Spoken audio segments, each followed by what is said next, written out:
വലില്ലാഹി ഖസാഇനുസ് സമാവാതി വൽ അർദ്. അസ്സലാമു അലൈക്കും വറഹ്മത്തുള്ളാഹി വബറകാതുഹു. അൽഹംദുലില്ലാഹ് വസല്ലല്ലാഹു വസല്ലമ അലാ അഷ്റഫിൽ മുർസലീൻ വഅലാ ആലിഹി വസഹ്ബിഹി അജ്മഈൻ. അമ്മാ ബഅദ്. ഏറെ പ്രിയങ്കരരായ ഖത്മുൽ ഖുർആൻ ശ്രോതാക്കളെ, അൽഹംദുലില്ലാഹ്, അള്ളാഹുവിൻ്റെ അപാരമായ അനുഗ്രഹം വിശുദ്ധ ഖുർആനിൻ്റെ അർത്ഥ ബോധ്യത്തോടുകൂടെയുള്ള ഖത്തം ചെയ്ത പാരായണത്തിലും പഠനത്തിലുമാണ് നമ്മൾ. 63-ാം അധ്യായം സൂറ അൽ മുനാഫിഖൂൻ ആണ് ഇന്ന് നമ്മൾ വായിക്കുന്നത്. പാരായണം, അതേപോലെ തന്നെ ഒരു വചനത്തിൻ്റെ തജ്വീദ് നിയമങ്ങൾ എന്താണ് എന്ന ചെറിയ രൂപം, സൂറത്ത് മുനാഫിഖൂനിലെ പ്രധാനമായ വിഷയം എന്താണ് എന്നിങ്ങനെ ഒരു 2-3 കാര്യങ്ങൾ മാത്രമാണ് ഓർമ്മപ്പെടുത്താൻ ഉദ്ദേശിക്കുന്നത് ഇൻഷാ അല്ലാഹ്. 63-ാമത്തെ അധ്യായം സൂറ മദനിയ്യ, മദീനയിൽ അവതരിപ്പിക്കപ്പെട്ടത്. മുനാഫിക്കുകളെ സംബന്ധിച്ച് പ്രതിപാദിക്കുന്നുണ്ട്, അവരുടെ അടയാളങ്ങളെക്കുറിച്ച് സൂചിപ്പിക്കുന്നുണ്ട്. അങ്ങനെ ആ അധ്യായത്തിന് പേരും നൽകപ്പെട്ടു എന്ന് മനസ്സിലാക്കാം. 11 ആയത്തുകളാണ്. സൂറത്ത് ജുമുഅയിലും 11 ആയത്തുകൾ തന്നെയാണ്. 62, 63 അധ്യായങ്ങളായ സൂറത്ത് ജുമുഅയും സൂറത്ത് മുനാഫിഖൂനും രണ്ടിലും 11 ആയത്തുകൾ. ഈ 2 അധ്യായങ്ങളും നേരത്തെ സൂചിപ്പിച്ചതുപോലെ കഴിഞ്ഞ അധ്യായത്തിൻ്റെ ആമുഖത്തിൽ നമ്മൾ സൂചിപ്പിച്ചിരുന്നു. അതേപോലെ ജുമുഅ ദിവസം പ്രവാചകൻ സ്വല്ലല്ലാഹു അലൈഹി വസല്ലമ ജുമുഅ നമസ്കാരത്തിൽ പാരായണം ചെയ്ത് പോന്നിരുന്നു. ഈ സൂറത്തിലെ വിഷയം നിഫാഖുമായി ബന്ധപ്പെട്ട കാര്യങ്ങൾ, അങ്ങനെ മുനാഫിക്കുകളായി പോകരുത് എന്ന്, സത്യവിശ്വാസികളായിട്ട് തന്നെ ജീവിക്കണം, അങ്ങനെ തന്നെ മരണപ്പെടണം, മരണശേഷം പിന്നെ തിരിച്ചു വരാൻ കഴിയില്ലല്ലോ, പിന്നെ സ്വർഗനരക ജീവിതമല്ലേ, ആത്യന്തികമായ ലോകമല്ലേ എന്നിങ്ങനെയുള്ള കാര്യങ്ങളെയാണ് ഇവിടെ സൂചിപ്പിക്കുന്നത്. നിഫാഖ് എന്ന് പറഞ്ഞാൽ എന്താ? കാപട്യം, അതായത് കപട വിശ്വാസികൾ എന്നാണ് മുനാഫിഖൂൻ എന്ന വാക്കിന് നമ്മൾ പറയാം. നാഫഖ അല്ലേ, യുനാഫിഖു, മുനാഫിഖ്. ഒരു കാര്യം പറയാം പലതും മറച്ചു വെച്ചുകൊണ്ട്. പ്രവാചകൻ സ്വല്ലല്ലാഹു അലൈഹി വസല്ലമയുടെ അടുത്ത് വരുമ്പോൾ പ്രവാചകനോട് പറയും, ഞങ്ങൾ വിശ്വാസികളാണ്, ഞങ്ങൾ നിങ്ങളെ കൂടെ തന്നെയാണ് കേട്ടോ എന്ന്.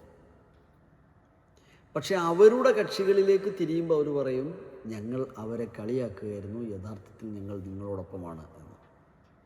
അങ്ങനെ പറഞ്ഞ് മുസ്ലിംകളായ ആളുകളിലെ ഒരു പറ്റം ആളുകളെ ചതിക്കുക എന്നത് ഒരു രീതിയായിരുന്നു.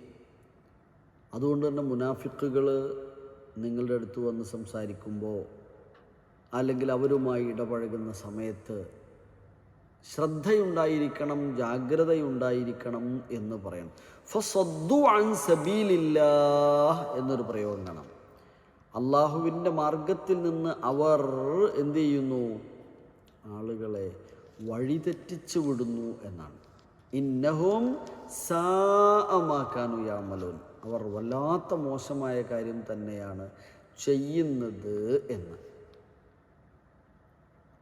മുനാഫിഖിൻ്റെ അടയാളങ്ങൾ എന്ന് പറഞ്ഞിട്ട് നമ്മൾ മദ്രസയിലൊക്കെ പണ്ട് പഠിച്ചിട്ടുണ്ട്. സംസാരിച്ചാൽ കളവ് പറയും, അതേപോലെ ദേഷ്യപ്പെട്ടാൽ മോശമായ എന്തെങ്കിലും പറയും, കരാർ ലംഘിക്കും എന്നൊക്കെ പറഞ്ഞിട്ടുണ്ട്. അപ്പം നമ്മളെ സംബന്ധിച്ച് നമ്മളൊന്ന് ആലോചിക്കും, ഞാൻ യഥാർത്ഥത്തിൽ ഈ ഒരു ആദർശം ഉൾക്കൊണ്ട് ജീവിക്കുക എന്ന് പറയുമ്പോൾ എൻ്റെ ജീവിതത്തിൽ ഈ ഒരു ആദർശം ഉണ്ടോ എന്നാലോചിക്കാം. ഇപ്പം തൗഹീദിൻ്റെ വിഷയത്തിൽ ഏറെക്കുറെ ഞാൻ തൗഹീദ് ഉള്ളവനാണ് എന്ന് പറയുന്നു. അള്ളാഹു അല്ലാത്തവരെ ഞാൻ ആരാധിക്കാറില്ല, പ്രാർത്ഥിക്കാറില്ല, നമുക്ക് ഉറപ്പിക്കാം അല്ലേ. ഇനി അതല്ലാത്ത പല വിഷയങ്ങളിലും ആലോചിച്ച് നോക്കുക. ഇസ്ലാമിൻ്റെ നിലപാടുകൾ നമ്മൾ പറയുകയും ആ നിലപാടുകളും നമ്മുടെ ലൈഫുമായിട്ട് തീർത്തും വ്യത്യസ്തതയാവുകയും ചെയ്യുമ്പോൾ, വിരുദ്ധമാവുകയും ചെയ്യുമ്പോൾ നമ്മൾ മുനാഫിക്കുകളാണ് ആ വിഷയത്തിൽ.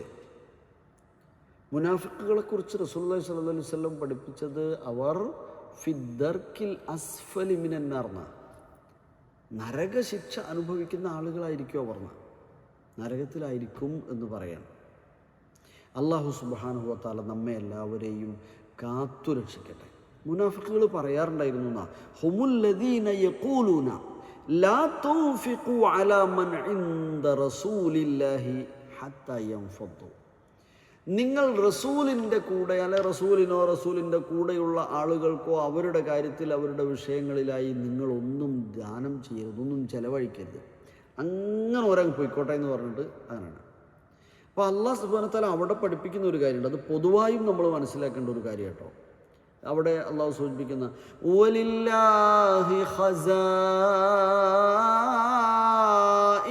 സമാവാതി വൽ അർദ് വലില്ലാഹി ഖസാഇനുസ് സമാവാതി വൽ അർദ്. ആകാശങ്ങളുടെയും ഭൂമിയുടെയും ഖജനാക്കൾ അള്ളാഹുവിൻ്റെതാണ്, അള്ളാഹുവിനുള്ളതാണ്, അള്ളാഹുവിൻ്റെ കയ്യിലാണ്.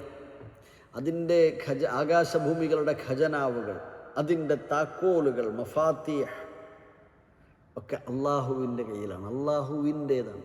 അള്ളാഹിൻ്റെ കയ്യിൽ ഒരുപാട്. നേരത്തെയുള്ള അധ്യായം സൂറത്തുൽ ജുമുഅയിൽ അവസാനം പറഞ്ഞില്ലേ, വല്ലാഹു ഖൈറുർ റാസിഖീൻ. അള്ളാഹു ഒരുപാട് നൽകുന്നവനാണ്, ഏറ്റവും ഉത്തമമായ നൽകുന്നവനാണ്.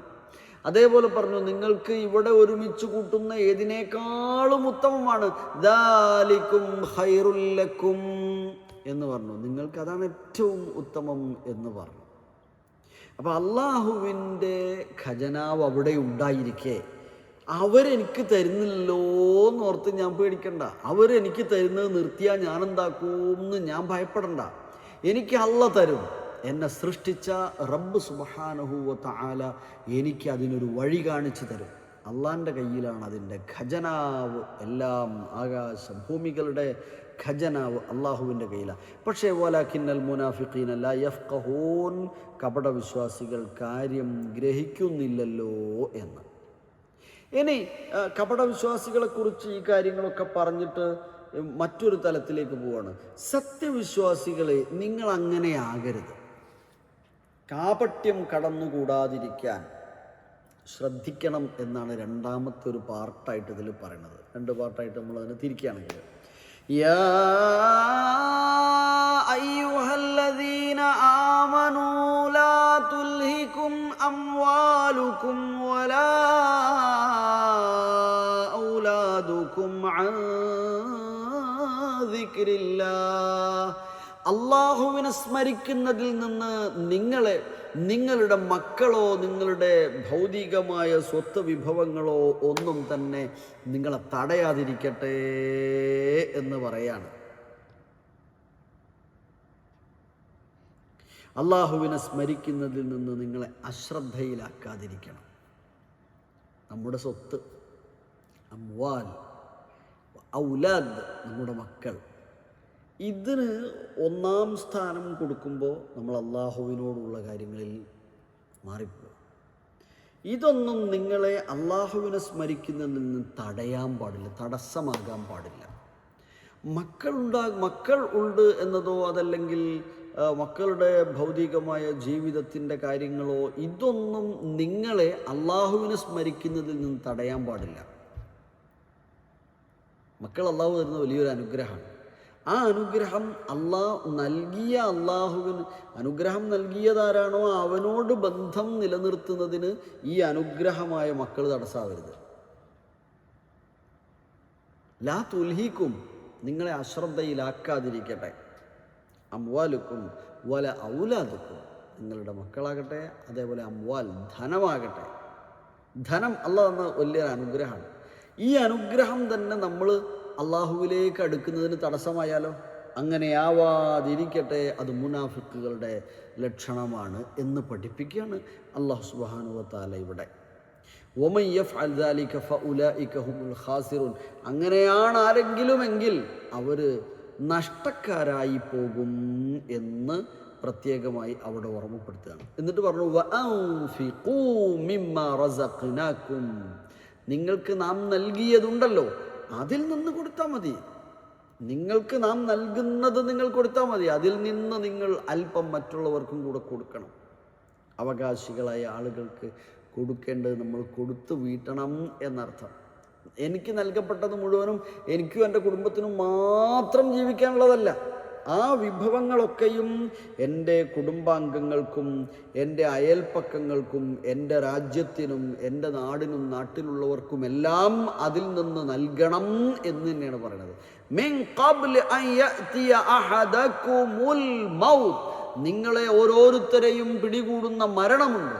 ആ മരണം വരുന്നതിന് മുമ്പ് നിങ്ങൾക്ക് നൽകപ്പെട്ടതിൽ നിന്ന് മറ്റുള്ളവർക്ക് കൂടെ നൽകണം എന്ന് ഓർമ്മപ്പെടുത്തുകയാണ്.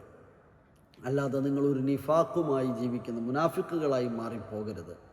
നിങ്ങൾക്ക് നൽകപ്പെട്ട വിഭവങ്ങളിൽ നിന്ന് മറ്റുള്ളവർക്ക് കൂടെ വീതം നൽകുവാൻ നിങ്ങൾക്ക് സാധിക്കണം. അപ്പോഴാണ് യഥാർത്ഥ വിശ്വാസികളായി മാറുന്നത്. മരണം എപ്പോഴാണെന്നറിയില്ല. നമ്മളിപ്പോൾ ഇങ്ങനെ കേൾക്കുക, കുഴഞ്ഞു വീണു മരിച്ചു, 33 വയസ്സ്,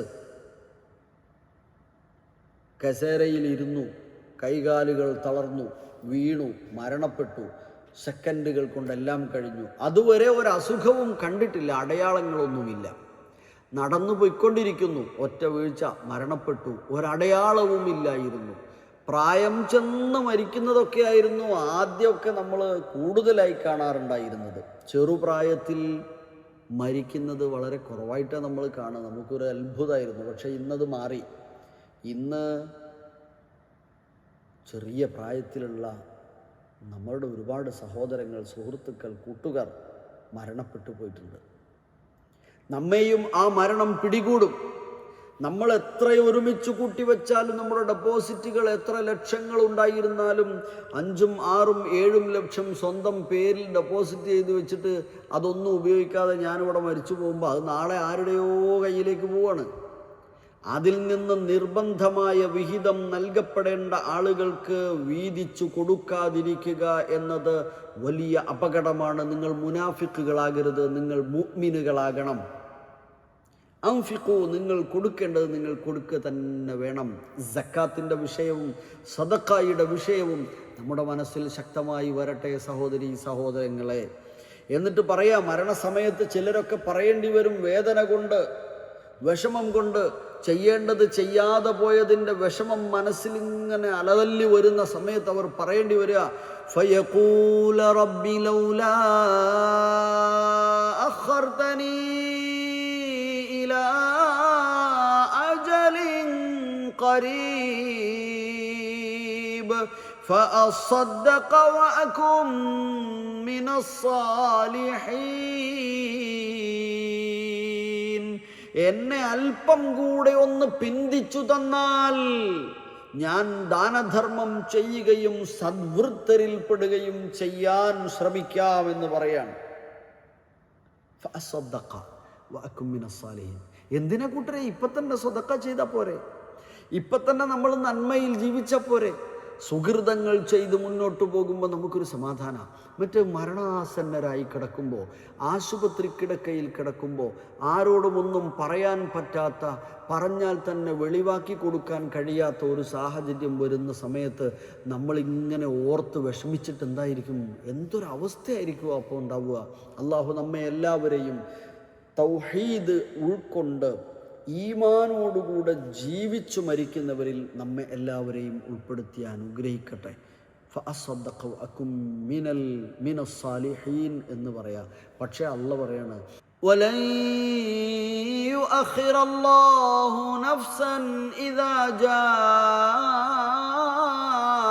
അജലുഹാ വല്ലാഹു ഖബീറും ബിമാ തഅമലൂൻ. ഒരാളുടെയും മരണത്തിൻ്റെ സമയമായി കഴിഞ്ഞാൽ പിന്നീട് നമ്മളിനി എന്ത് പറഞ്ഞിട്ടും കാര്യമില്ല. അല്ലാഹു ഖബീറാണ് ബിമാ തഅമലൂൻ, നിങ്ങൾ പ്രവർത്തിക്കുന്നതിനെക്കുറിച്ച്. അവൻ ഒട്ടും പിന്തിക്കുന്നതല്ല എന്ന്. ഓരോന്നിനും അവധി എത്തിക്കഴിഞ്ഞാൽ അള്ളാഹു നമ്മെ കാത്തുരക്ഷിക്കട്ടെ. മുനാഫിക്കുകളാകാതിരിക്കുക. അവന് ഈമാനുള്ളതോടുകൂടെ അവൻ നൽകിയതിൽ നിന്ന് ചെലവഴിക്കേണ്ടത് ചെലവഴിക്കുകയും ചെയ്യുക. മരണത്തെക്കുറിച്ച് സദാ ചിന്തയുണ്ടായിരിക്കുക. അക്സിറു ദിക്ര ഹാദിമിൽ ലദ്ദാത്ത് അൽ മൗത്ത്.